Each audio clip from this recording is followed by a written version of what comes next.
All right, man. Great to catch up with the man behind the Red Hawk Academy, one half of the Timbo Sugar Show, one of the best YouTube channels, NMMA, and of course the man behind Sugar Sean O'Malley as he prepares to return back to the sphere. It's a pleasure to be joined here by Tim Welch himself. Tim, welcome to the program, man. We're just on the heels of Umar Nurmagomedov's performance against Cory Sandhagen. Any surprises for you in the way he was able to control and beat Cory just this past weekend? His first time fighting someone in the top 10 and taking on Cory Sandhagen, who is a monster, like expert striker. He's expert with his grappling. And I was a little bit surprised how good Umar's timing was. His timing on his takedowns was so good.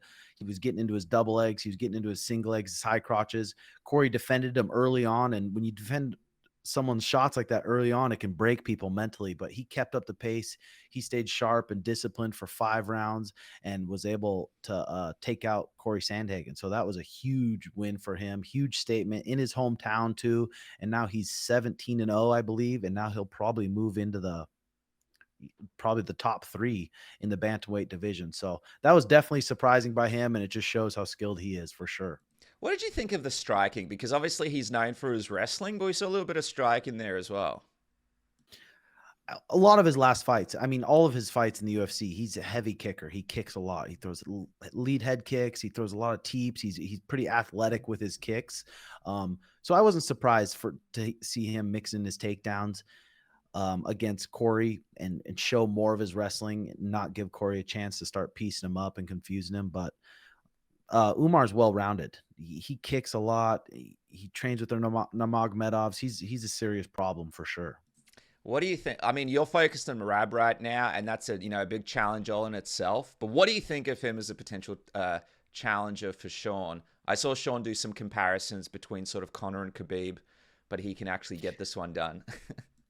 Yeah, for Sean, he always wants the biggest fights. The biggest fights are going to bring the most eyes and the biggest challenge. Right now, Merab, 2 undefeated guys, and having it be a Nurmagomedov name, that's just like, I mean, that's a huge, huge challenge and something that would get Sean fired up. Because if he KO'd Umar, then that would put him on another level again. On the fight card, we saw Marlon pick up that loss against Figueroa. I got to ask, what did you think of that, man? Marlon Vera is a guy you guys know very, very well. He's had his fights with Sean. Yeah, it didn't really surprise me. I mean, Cheeto's best attribute is he's so tough, and everyone in the UFC is really tough. And I know Cheeto doesn't really do a great job at defending takedowns. He doesn't work hard to defend takedowns. He's pretty willing to go on his back and his guard, and look like he overswings a lot. He has a lot of holes in his game, but he is a monster if he grabs a hold of you for sure. What do you think the future for him is in the division? Are you expecting to meet him one day down the line, or what are you expecting from him? Yeah, for sure. Even right now, he's on I think 3 or 4 fight win streak at bantamweight, and he's taking out really good guys. So I think he definitely could be in the mix in the next 1 or 2 fights, possibly. Who knows? Do you think he deserves it more than Umar deserves it? Well, this is the question. You just said you wanted to see Umar get one more fight in. Do you just get both of those guys match up against each other, and then the winner fights the winner of Sean and Merab, or do you think it's a bad idea to get rid of a couple of good contenders in one fight? I was seeing tweets that Dana said that Umar's next, but I didn't see Dana say that at all. But it probably would make sense because it's probably not going to be for a while after the Merab fight. So if they want to keep getting busy and keep one more, or I can see Umar trying to hold out for the title shot, but that would make sense. I was just speaking on that comparison of Khabib and Conor and Sean sort of making that with Umar. What has it been like for you? Because I know for a really long time, you and Sean have been really complimentary of Conor McGregor. Now there's this bit of a back and forth between McGregor and Sean on social media, and there's this kind of new sort of rivalry. Is it a bit weird now to be in this part of the relationship? You guys have respected him for such a long time, but he likes to throw a few jabs and a few barbs your way these days. This version of McGregor. I mean, we still respect him, but literally Sean was his #1 fan. Before going to the arena, we put on Conor highlights because he's been in so many high pressure moments. He's good at staying calm. He's good at staying present. He's a good finisher. So yeah, I have respect for him, but it's definitely it's a little weird. It is a little weird. Yeah, it's weird for me, man. I couldn't imagine what it's like for you. I saw Sean sort of talking about that matchup with Conor. Obviously, the guys are in different weight classes, but he believes, that it would be a tough fight, but if that fight ever happened down the line, he sees himself beating Conor. Can you sort of talk to me a little bit about that fight? Like, obviously, I don't think it would happen, but if it does, because both guys are such a huge name, how would you see a fight between Sean and Conor playing out? And what weight would that even be at? Because obviously, Sean's not going to move up to welterweight. Conor can't make it down to featherweight. What kind of weight would Yeah. that even happen at? The only way it'd be possible is if they fought at 155 pounds. And I mean, that's not a that's a scary fight. Connor's huge and he's explosive and he's quick and he's got good reaction time. But right now, Sean is in his prime. His confidence is so high. He switches stances. His fight IQ is so high. So to say there's no way we'd win that fight is stupid. There's definitely ways we could win that fight, but obviously it's a dangerous fight. He's huge. Big fight. Huge for Sean.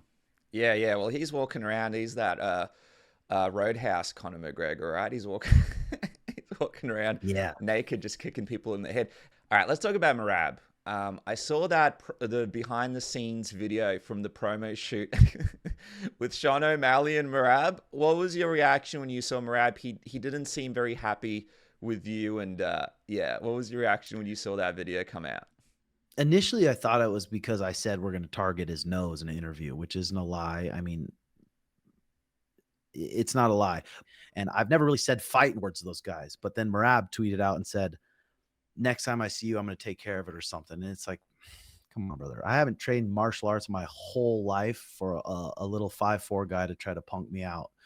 I've trained my whole life and I'm only 34 years old. I'm 6 foot, 195 pounds. It's like, all right. Well, we'll see what happens. But that's besides the point. This is a huge fight. We got the #1 contender versus the champion of the world. That fight is going to happen 100%. Sugar Show versus Merab, and we're preparing and we're more dialed in than we've ever been because Merab does pose a serious threat. Yeah, man, for sure. And I don't know, that whole social media exchange between you, Aljo, and Merab, that was super weird, man. Like, you've shown nothing but respect to Aljo when you've come on the show. But I noticed that one comment that he made about sort of regretting not slapping you in between the rounds or something. Just from your perspective, what is going on there? Was it because of the way you were cornering? And what was your reaction to him sort of taking it there? Not usual to see Aljo say that kind of stuff. Yeah, I mean, I think they're so bitter. They let the little curly-haired funny guy who makes all these videos, who has tattoos on his face.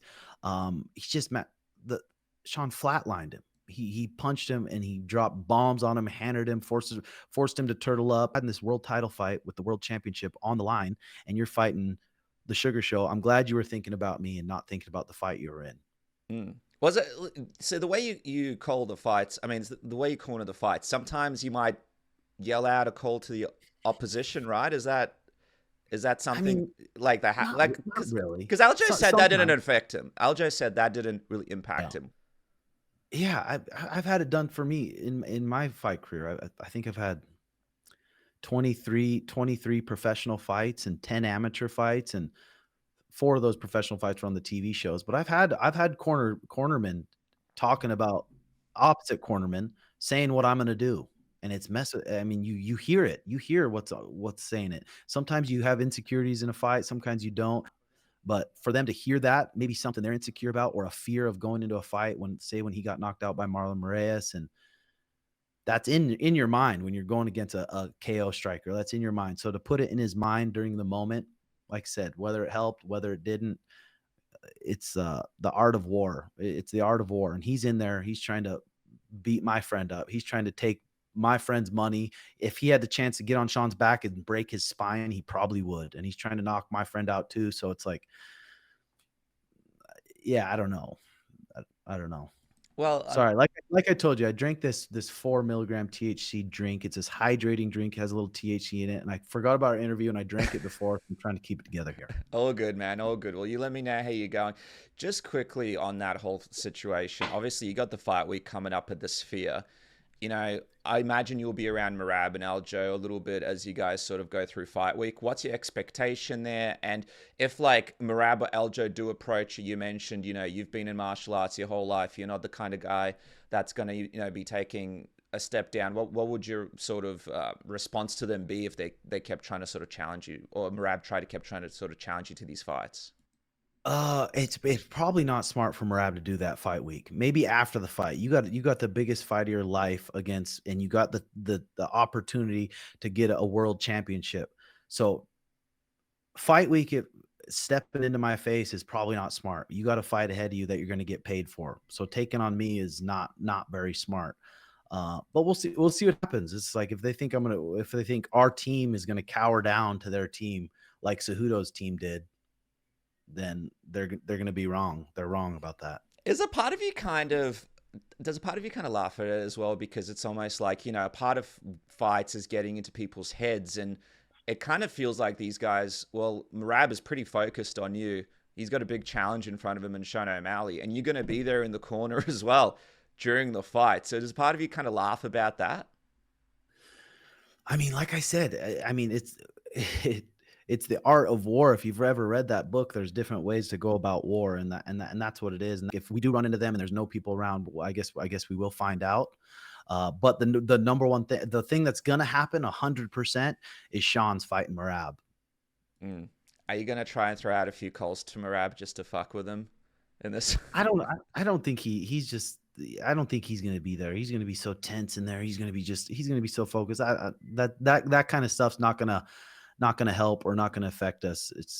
He's going to have a big problem with the Sugar Show, and we got a big problem with Merab. Like I said, you show up not prepared, you slip on a banana peel, something happens. If like that fight could go the opposite way. So we got to focus on what we can control, and 100% they're going to be locked in the cage together. So we're focusing on that. That's right, Tim. Focusing on what you can control is essential. And why not your pubic hair? Our friends at Manscaped have everything you need to keep the balls smooth down there. Just quickly taking you into my morning routine right here. First of all, of course, you got to keep the balls smooth. And that is done with a Lawnmower 5.0 Ultra, the best grooming device on the market today. And you guys wonder, how do I keep this stubble under control? And that is with the Beard Hedger. The Beard Hedger has me sorted every single morning. I like to put it on the 7.5 setting for all around here, and a 6.5 down below. You can take the little head off and give yourself a closer shave as well. Keep that mustache sorted, and you guys are all ready to go. So these are two absolutely essential products that Manscaped has that I absolutely swear by. And you guys can get one today with 20% off and free shipping using the code word submission. Jump on it right now. Code word submission, 20% off and free shipping today. And now back to the program. All right, let's talk about Yeah. the fight quickly before we wrap up. Merab, man. First off, this guy's an incredibly challenging opponent. How do you rank him compared to some of the guys that Sean's actually fought in the UFC previously? Is he right up there for you?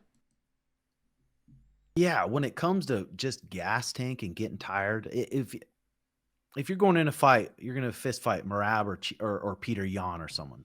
Peter Yan's going to be the scarier fight. If you lose to Peter Yan, he's going to cut your face, he's going to kick your legs, he's going to punch your body, he's going to hurt you, physically hurt you. Aljo, who's very long, athletic, uh, definitely black belt level in jiu-jitsu, doesn't punch very hard, but isn't like he's a bad, scary matchup. Um, that was a scary fight. That was probably the scariest fight in the division, and we saw what happened. And Merab, he is shorter, and he overswings. So his main goal, he's got to take down Sean. I know he says he's going to strike, he's going to do all this stuff. He's got to take down Sean, and he's got to take him down quick. So he's going to come out and he's going to have to force the takedown. It's just a different fight. It's a cool challenge though. It's a cool challenge. The Cheeto fight was a completely different fight. A Muay Thai guy. This is a guy who's desperately going to be trying to take down Sean at all costs, and his gas tank doesn't run out. So it's definitely a huge challenge. What do you think is sort of the key that people have been missing when they fight Merab that you guys will capitalize on in this one? Guys that are standing there, guys that are his height, that are standing there in in a Muay Thai stance or a boxing stance, that are standing there, that aren't really great at bouncing left, bouncing right, staying out of range, covering distance forward, floating back out of your range. He's never fought anyone like that. He's fought someone where he can punch, hide a couple takedowns, and he's in on a single leg easy. He's in on a high crotch. He's in on a double leg, head inside single leg. So it's been easy for him to get into these takedowns. It's going to be a completely different game for him come this fight, and then we're going to find out for sure. We sort of wrap up. I want to find out from you early on how you predicting this one goes, man. If you had to sort of choose, how long do you think it goes, and how does it finish? Like I said, I mean, we're always preparing for the worst. We're preparing for a 5-round battle of and having to fight off 100 Merab takedowns. But if I had to bet money, Merab's going to come out there stiff. He's going to force a takedown. If he doesn't force a takedown, he'll never get a takedown. He's going to try to force a takedown, and Sean's going to he's going to piece him up. He's going to clip him. And if I had to bet, I would bet Sean KOs him in the first round. All right, man. Well, I can't wait. The Sphere, of course, the guys are going to be headlining it. But in the meantime, make sure to jump on Tim Welch's YouTube channel, one of the best YouTube channels out there. I love the self-defense reels that you've been putting up on your Instagram, man. That's the best stuff ever. I wish I watched that as a teenager. And of course, check out his academy as well. One of the best academies out there too. Tim, I really appreciate you joining me. Even though the drinks kicked in, I think you've done a remarkable job today. Right on. Thanks so much. Hey, if you guys want to follow my days too, Snapchat at Tim Welch MT. I'm usually Snapchat my whole days. But thanks so much for having me on again.